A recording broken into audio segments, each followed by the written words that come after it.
Mom, I promise I'm gonna take out the trash. Hey, what's up, guys? I'm gonna tell you how to do an infinite money glitch. So first things first, you wanna go to this app right here, right here. Hold up, I'm gonna go to my phone in 3, 2, 1. Damn, she fine. Okay, so guys, you want to go to this app right here, and as you can see, I already have 8,800. And guys, you want to use my referral code right here. Hold on. Oh, damn, you can see my whole email address, my phone number, and all that other shit too. I ain't gonna lie, you want to use this referral code. Hold on. And guys, guess what? You can literally make a fake receipt. I mean, I'm telling you, bro. Like, hold on, let me go make a fake receipt right now, right? Oh, hold on. We're gonna go get that snap. Yeah, and guess what? We're gonna go. You see, as you can see, look at this receipt. Oh, yeah. This is a W receipt right here.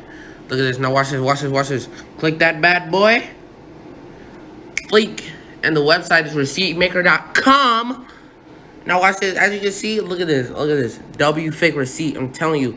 And look, the first time that you do, you're gonna get 1,000 off start. But if you use my code, you can get 3,000 off start. I'm telling you. Use my code.